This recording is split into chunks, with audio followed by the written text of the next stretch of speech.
there everybody, I'm Samantha. This is the channel Trying to Get By. If you've not been here before, welcome, and if you have, welcome back.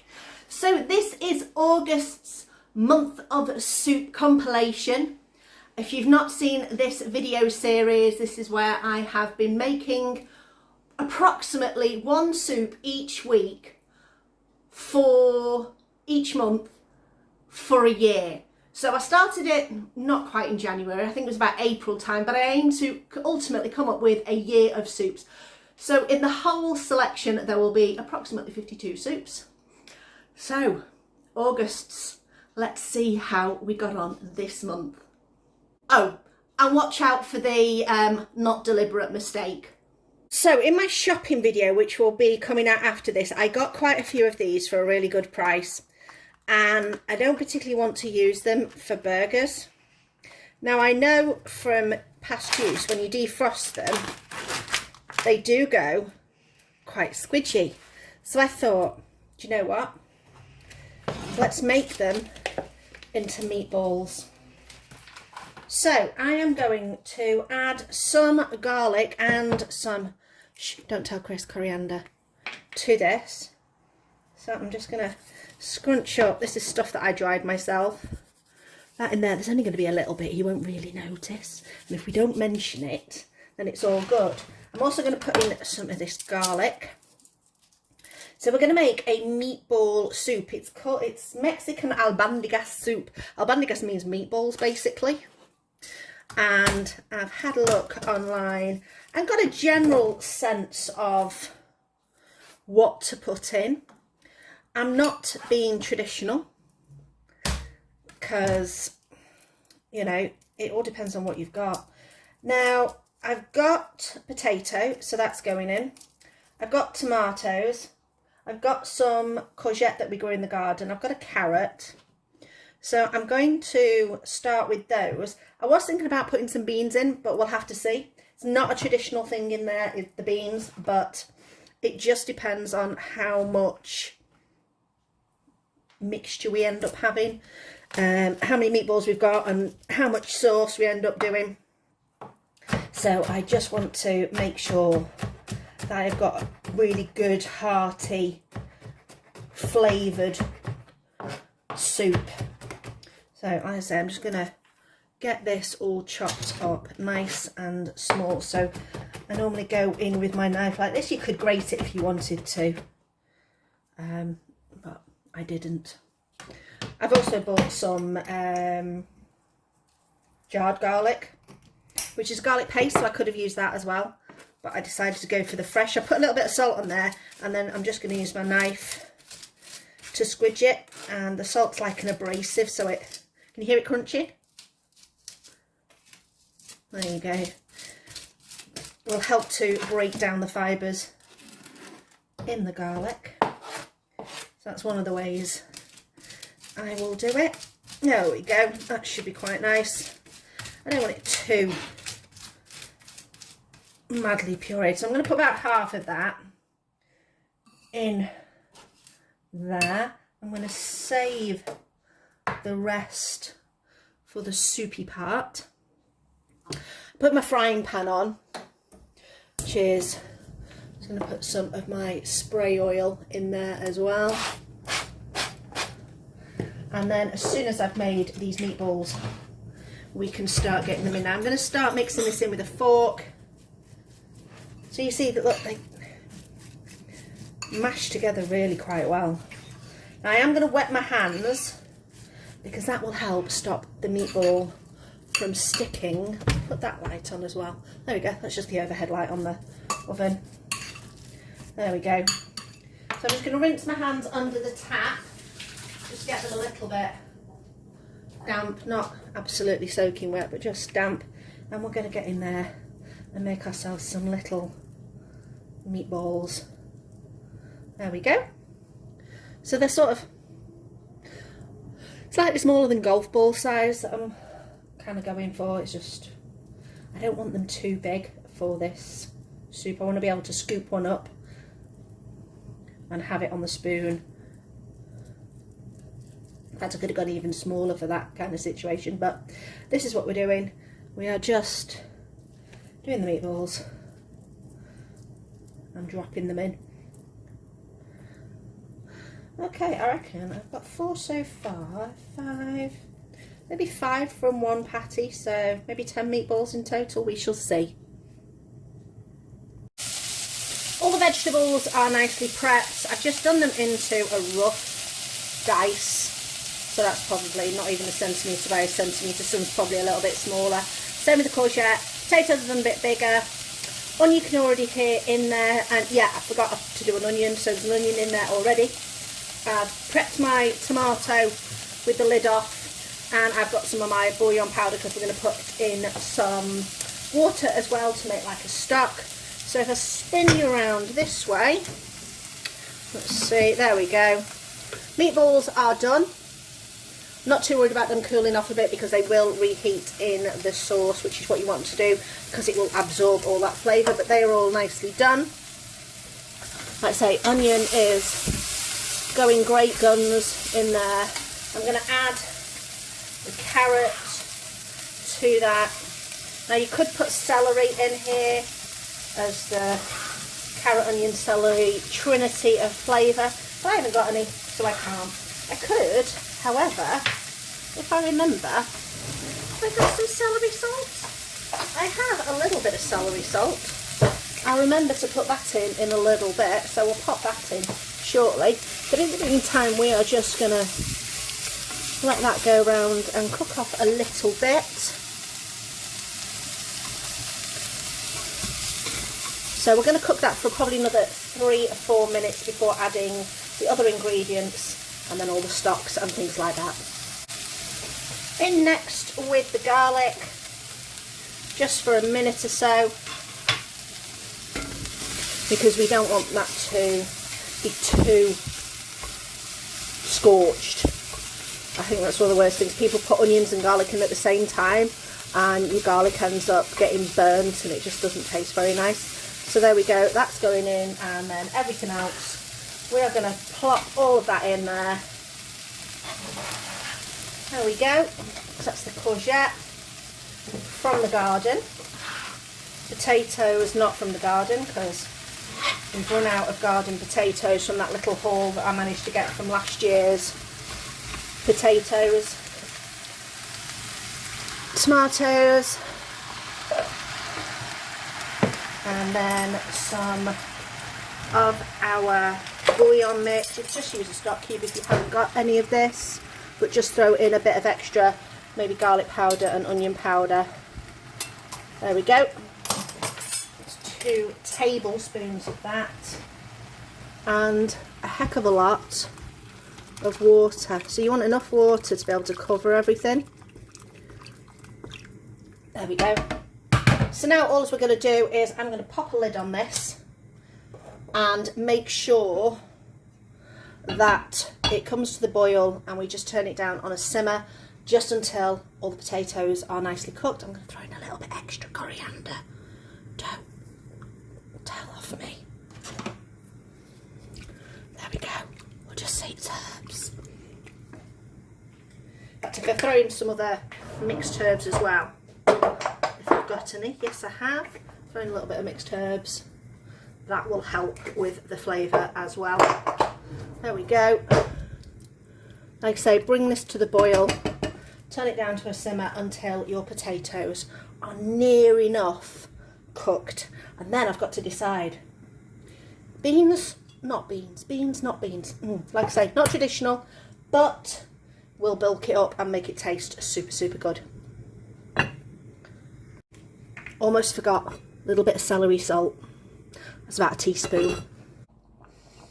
This has been simmering away for about 20 minutes or so. Potatoes are just tender, and yes, I've decided I'm putting the beans in. So these are taco beans. So giving them a sniff and giving it a read on the back, it is mixed beans, which consists of kidney beans, pinto beans, cannellini beans, haricot beans, black-eyed beans, tomato puree, but some red peppers, onion, mace starch, black pepper, cayenne pepper, and black pepper extract. So we're going to bung that in there and give that a taste and decide whether or not that needs any extra seasoning, because I was going to add some, you know, flavourings like cayenne and stuff in there, but I'm not sure whether the beans flavouring in there makes it necessary, so let's have a little taste.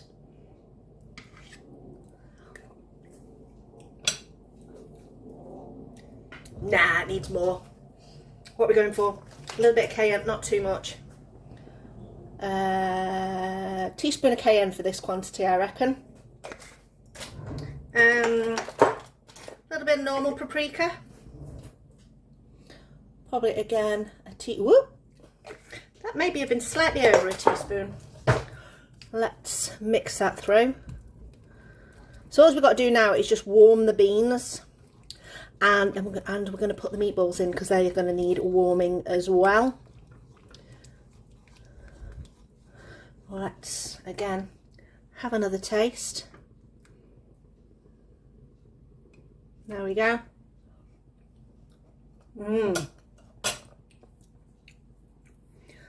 Warming, little kick at the back, but not too much. Right, meatballs in. Now, if we end up eating all this and eating all the meatballs, the base soup is still going to be really, really good, because this is going to be too much for us to eat for tea tonight. So I know we will have leftovers. But even if you've just got the leftovers of the main vegetable section, it's still going to be really good. And having the beans in there, still really good protein. So I'm going to give this another 5 minutes. And that should be long enough. And then we can dish up. We are done, we are ready, we are steamy hot and lovely and tasty, and turning the heat off. And this definitely calls for a deep bowl of delicious goodness. There we go. Definitely get more meatballs on there. How does that look? Let's do a final taste over here. Here we go. Little bit of meatball. Oh, nice and soft. Bit of potato. Get some beans and veg on there. Obviously, going to be steaming hot, so blow. Okay, here we go.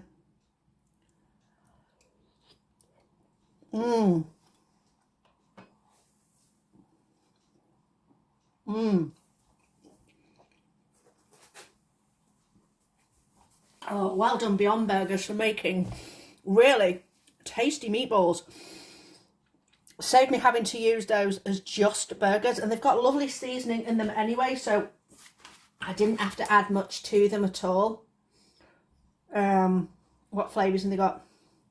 So it's mostly pea protein, coconut oil, rice protein, potato starch, apple extract, beetroot, obviously for the colour, salt, lemon juice, carrot powder. Really, you know, but it's not got anything too overpowering, but it's really, really tasty and makes, as you can see, a lovely, tender meatball. So, albandigas soup, meatball soup. Now, don't laugh at this soup. However, think about it. Soups that contain carrots, parsnip and swede and mashed potato blended together sounds really tasty. So I'm being lazy today. This was in the freezer. I got this earlier this year in an oleo. So it was reduced and I got it for free in an oleo. I'm going to turn this into a soup. So it is potato with carrots, parsnip, swede, mashed with milk and butter. So all I'm going to do is just dump it in a pan. It's going to be way too thick, although it's got a bit of water in it because I've defrosted it. I'm going to mush it down. There we go. And it's gone a bit lumpy, so I'm going to add some milk to it and give it a good mix.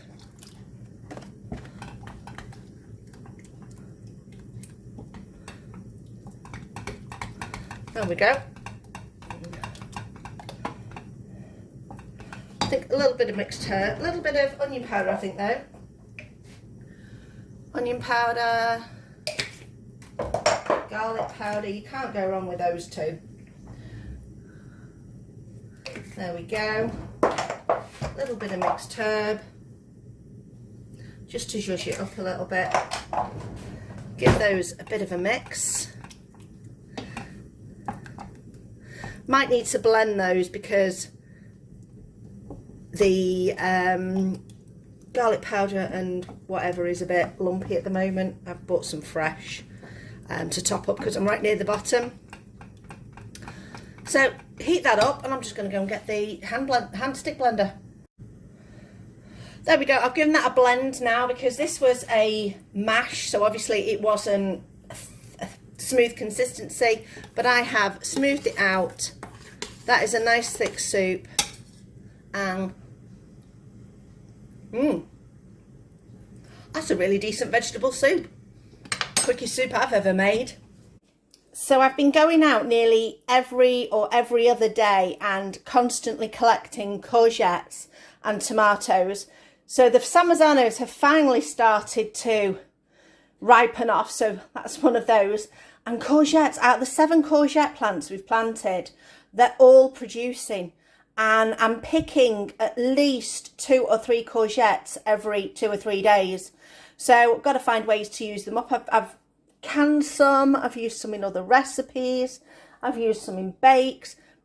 Anyway, I do prefer these yellow ones because they're much more delicate than green, and the skins are not as tough, and I just find them a lot nicer. So for me today, this is just a soup for me. I'm going to use 1 courgette, a few tomatoes, and we're going to make a simple courgette and tomato soup. So the additional ingredients, I'm going to put a little bit of tomato puree in, a little bit of stock, a little bit of paprika just to warm it up, a bit of salt, and a tiny dab of garlic just for that extra flavour. I've chopped everything quite small, so I've just put a little spray of oil in the pan, and I'm going to put the courgette in first and just saute that just for seconds, because like I say, I've done it really, really tiny. And I'm going to then add a little drop of garlic, and it will be a little tiny drop. There you go. Probably half a garlic clove. Not that much at all. Let's give that a little stir.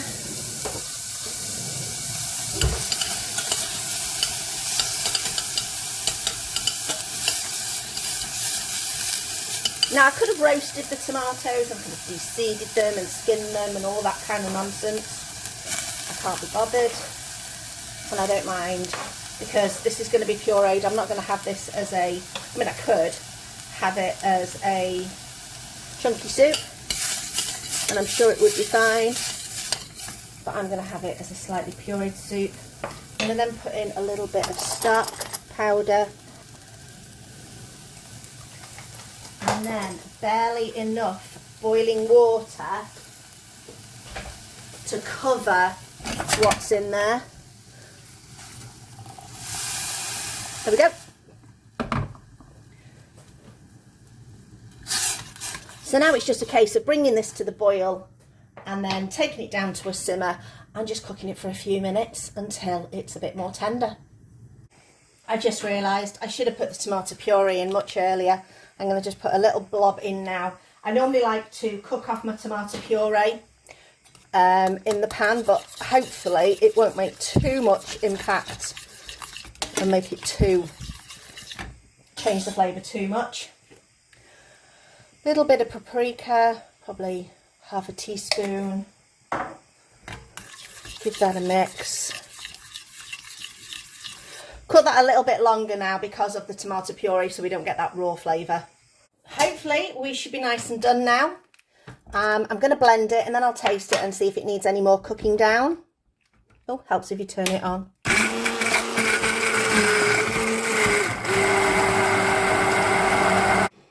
There we go. All nicely blended. Let's do a bit of a taste, see if we need any salt.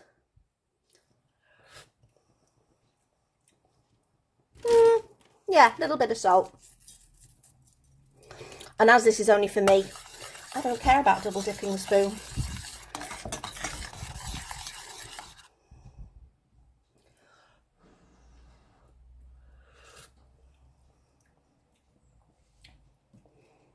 Oh, yummy. Right, that's my lunch sorted out. I've got quite a bit of corn in the freezer, so I want to use up some. And I've got a stock here. This is one of my freezer stocks that I make using my leftover pieces of vegetables and everything. So I just keep a bag in the freezer. As you can see here, bags in the freezer with just bits and bobs of stalks and stems and things that we're not going to use, and onion skins and potato peelings and things like that. Once these bags are full, I cook them down either in the pressure cooker or the slow cooker and just make a stock out of them. So I've got a couple of those going, so I thought I'd use one up rather than just using my normal bouillon powder. I'm going to get some veggies out of here as well, because we've got quite a lot of vegetables. I'm going to get some of this grated carrot. I'm going to get some of this grated courgette because we've got loads. And as you can see, we're got loads of courgette in the garden, but I'm going to use up some of that. I've got some green beans here, so we're going to use some of those. What else have we got? No, sprouts. I'm saving those for Christmas. I know it's a... Sorry, I didn't mean to say the word. Oh, that's some onion I cooked down a while back. I'll use that as well. Let's see what else we've got in here. Oh, where would you be without the bag of mixed veg? That is always a good one to use. So, plenty of vegetables are going to go in this soup. Like I say, it's going to be a sort of chicken noodle soup. So we've got all of those. Now I say sort of, obviously I've not got chicken, I've got corn. And noodle wise, now when my mum used to make this, I'll turn around and talk to you. When my mum used to make this, she used to use just a packet of chicken noodle soup mix that you could get at like Tesco's and places like that. And I can't use that because obviously it's got chicken in. So I am going to use, I thought about using spaghetti, but I thought that'd take too long for it to cook in the stock with all the other vegetables. And it means breaking up spaghetti into little tiny pieces, which I can't be bothered doing. Plus, I'm not sure what time Chris is home tonight. So I want to have the main bulk of the recipe ready and then just add the noodles later on. So I'm going to do a bit of a cheat and I'm going to use instant noodle packets. But instead of just dumping them in whole, I'm going to scrunch them up so you get little pieces of noodles. And we've got loads of those and they're so cheap to use. They're about 39p, I think. If you can hear a noise, there is some plane going over. Or is it a helicopter? I can't quite tell. One or the other. So yeah, so we're going to use those noodles and just scrunch them up. So we've got little tiny noodles, 39p at Tesco's. So they're quite easy and cheap to use. So the main thing I'm going to do is get on with the bulk of the recipe. But the first thing I need to do is defrost this stock pot. So I'm just putting it in my cast iron. I'm going to pop a lid on it and just put it on a not too high heat because I don't want it to kind of boil the base and the top not be defrosted. So I'm just going to put this on for a while until this is all nice and defrosted. In the meantime, I'm going to portion out how much of each of the other ingredients I'm going to use. This stock's pretty much dissolved, well not dissolved, defrosted. Get your words right. So I'm just going to add all my vegetables because I want them to cook off. Now, the onions are already cooked off and sautéed, so the caramelised flavour's already there. So I'm not worried about just putting them in straight into the stock. I defrosted these just in a little bit of water, so that's going to go in. The other stuff's not defrosted yet, but it can defrost in here. I'm not going to add any extra liquid because obviously the defrosting of these veggies will add a little bit of liquid as well. I chopped up the green beans. I didn't do too many of them because there's green beans in the mixed veg. So we're going to pop those in. And the onions. There we go. So this is definitely a vegetable heavy dish. I'm going to pop the lid on now and just let this cook for about, probably going to say 15 minutes, just to soften everything up. And in fact, maybe 10 minutes, and then, yeah, 10 minutes to soften everything up. Then I'm going to add my corn. This has been defrosting for a while, so that won't need too long. And then pretty much it's going to be ready until I need to reheat it for when Chris gets home. So I've had this cooking and Chris is home, and I've had the corn in also, and well, this is what I'm going to use. Chicken flavour noodles. So there is a chicken flavour packet, so obviously I'm going to use this. Give that a mix in. That's going to add a little bit of extra flavour. And now the main thing is just, like I say, I don't want these to be full noodles, so I'm just going to break them apart a little bit, submerge them, and give them a couple of minutes.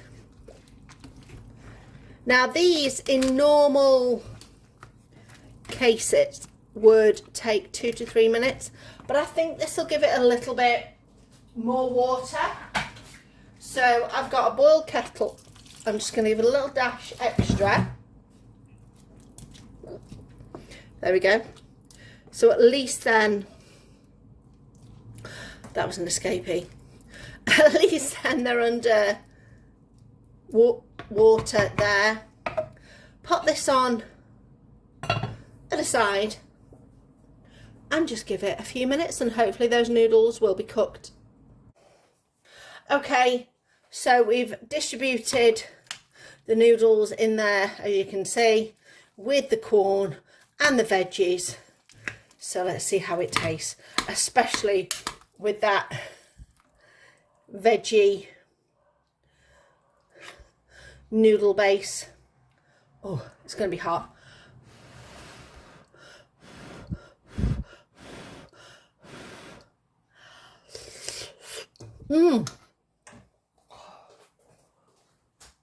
Oh, that's lovely. Do you know what? It's not quite my mum's chicken noodle soup, but it's not far off. Do you know what? If you are a chicken person and you eat chicken and whatever, if you do a chicken in the pressure cooker or the slow cooker and use the chicken stock and the chicken pieces, then this is going to be exactly the same as what I imagine my mum's chicken noodle soup is. If not, it's a pretty decent, you know, close example of it's fine. This is, yeah. Excuse me. That's fine enough for me. It's close enough for me and hits my memories. I mean, my mum's been gone over 10 years, so for me, the memories are the thing. So yeah, chicken noodle soup. It's a memory. Did you spot it? Yes, my oops over my shoulder. I have my address on all our bins outside, and I completely didn't realise that you could see it through the door. So that was my oops over the shoulder remedy for that part of the video. Sorry about that. I hope it wasn't too distracting. But anyway, we've got 4 more soups there. What did you think? Which one was your favourite? Did you like my throw it together frozen soup from that one packet? It was really good. I'll tell you something, I was full. I was absolutely full after eating that. I didn't even have any bread with it because it was really, really a very satisfying soup. Chris didn't experience that one or the tomato the tomato courgette one we made, because I just made those for my lunch. But the evening ones, the albondigas soup. I hope I pronounced that right. If you do Spanish, let me know. I think so. The albondigas meatball soup was so delicious. I ended up having not leftovers of meatballs, but leftovers of the rest of the ingredients. So I have just put those aside and canned those, and they're on a shelf ready for use at another date. If you're interested in canning, I don't show canning on this channel because I know it can be a bit of a minefield of people saying you can't water bath things, you've got to use pressure canning and all these different things. So I'm not going into that debate, but if you want to follow the canning group that I am in, I will put a link to that in the description box. And they are really good, and they're a lovely group of people and so helpful. And the final soup, the chicken noodle soup, which I said was a memory, definitely was. Absolutely enjoyed that. So we had that actually over 2 nights because there was so much of it, and really enjoyed it. I always think a good meal is one that you don't mind having again the following day. So there we go. Thanks for watching. I hope you enjoyed this video. Now, I've been looking at my YouTube analytics, and it says that approximately 40% of the people who watch my videos are subscribers, so yay. But the other 60%, you're not subscribed. Please do. Hit that subscribe button. I've got loads more videos. I think I've got about 160 videos on there now. So come join us. Come join the Trying to Get By gang. Thanks for watching. I'll see you next time.